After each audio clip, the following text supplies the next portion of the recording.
Pria pulang kerja dan menemukan istrinya masih sedang tidur. Tapi pakaian istrinya jatuhkan di mana-mana di lantai. Di kamar mandi terdengar suara air mengalir. Sang pria ini dengan curiga berlangkah ke dalam kamar mandi. Sebenarnya istrinya terlupa untuk menutup keran air ledeng. Ternyata, kemarin Panrat bersama seorang pria muda bermain hingga larut malam. Kehidupan pernikahan yang membosankan membuat Panrat selalu merasakan kesepian setelah keluar bar. Soko sudah mengantar Panrat ke rumah. Keduanya akan saling memberikan ciuman penuh gairah tetapi pada menit terakhir, akal masih menang atas nafsu. Non melihat wajah yang merah istrinya berpikir istrinya demam. Jadi sudah membangunkan Panrat. Panrat sedang tenggelam dalam mimpi indah jadi sedikit tidak mau bangun. Namun, setelah melihat orang di depannya adalah suaminya, dia sangat senang. Panrat secara aktif membungkuk untuk mencium suaminya tetapi Non kembali menggunakan alasan untuk pergi ke pertemuan. Untuk menolak dekatnya, Panrat berlari ke kamar mandi dan diam-diam jatuhkan mata air. Pada saat ini dia merasa sangat putus asa, dia kurang tahu jadi masalah di mana. Panrat mengingat adegan setelah Soko membawanya pulang, demi menjaga pernikahan ini. Dia harus menekan perasaan dirinya, tapi dia tidak merasakan kebahagiaan apapun darinya. Keterikatannya akhirnya hancur, dia tidak tahu berapa lama lagi dia bisa bertahan. Pada saat ini, Non mengeluarkan kotak hadiah dan mengetuk pintu kamar mandi. Ada apa? Ini hadiah yang aku beli untuk berikanmu. Aku punya banyak ya. Kamu lihatlah, aku punya banyak seperti ini, hal ini semuanya diberikan olehmu. Satu-satunya hal yang tidak aku miliki, itu adalah suami. Non agak memusuhi topik ini, dia tidak tahu bagaimana membantah Panrat. Pada saat ini Panrat memegang tangan suaminya dan bertanya, apakah kamu tidak tahu, jika kurang tahu aku akan mengajarimu. Setelah dengar kata-kata ini, Non segera marah, langsung membuang kotak hadiah ke lantai. Tapi Non kurang tahu bahwa semua percakapan antara mereka sudah terdengar oleh Soko yang berdiri di luar jendela. Panrat kemudian pergi ke sahabat untuk curhat. Sahabatnya bilang, kamu cantik seperti ini, mengapa dia tidak bisa merasakan masalah ini diri Panrat?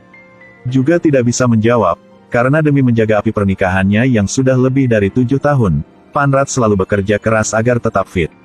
Dan kecantian, dia hanya berharap suaminya akan perhatian dan mendekati dengannya.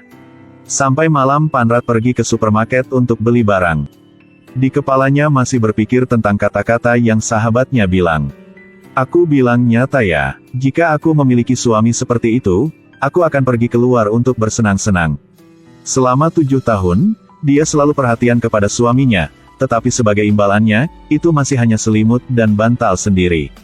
Panrat ingin gunakan alkohol untuk mabuk sendirinya, tapi botol alkohol terlalu tinggi dia tidak bisa mencapai. Pada saat ini, di belakangnya muncul aroma maskulin sebenarnya orang datang adalah Soko. Dia melihat Panrat mendorong gerobak dengan frustrasi. Jadi bertanya kepadanya, apakah dia hanya sendiri jadi kurang tahu makan apa? Jika benar, datang ke warung aku untuk bermain sementara waktu. Menghadapi undangan Soko, suasana hati Panrat goyah tetapi pada saat ini Non menelepon lagi. Soko melihat tatapan canggung Panrat, jadi dia berpura-pura lembut dan punggungnya dan pergi.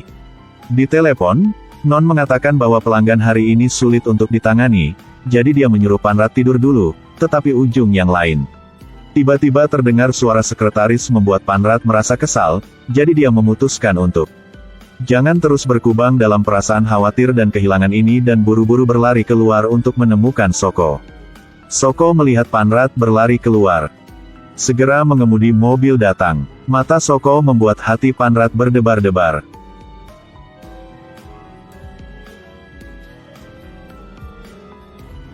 Ketika kegembiraan berlalu, Panrat menunjukkan ekspresi puas.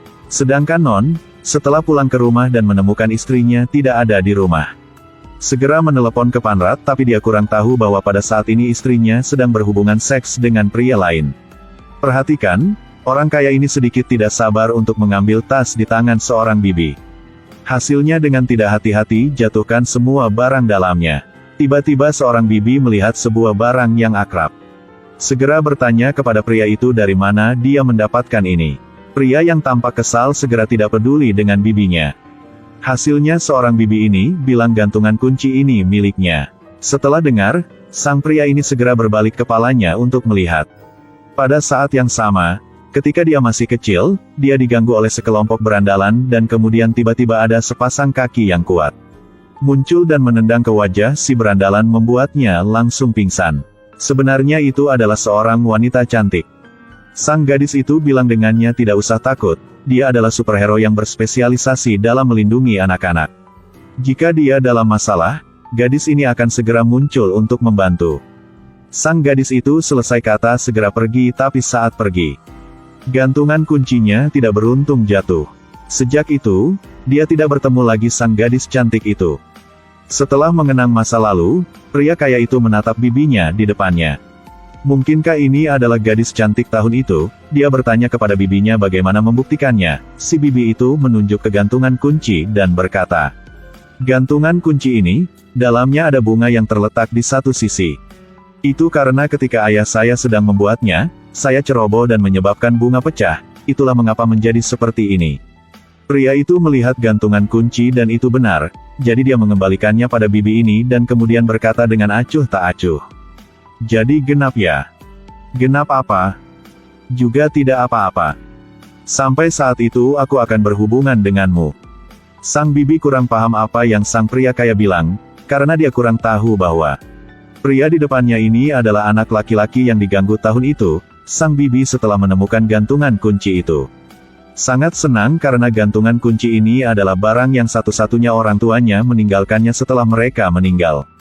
Pindah adegan, sang bibi baru saja pulang dan ketakutan oleh suara, tetapi gadis muda di depannya ini adalah bibi dari 20 tahun yang lalu.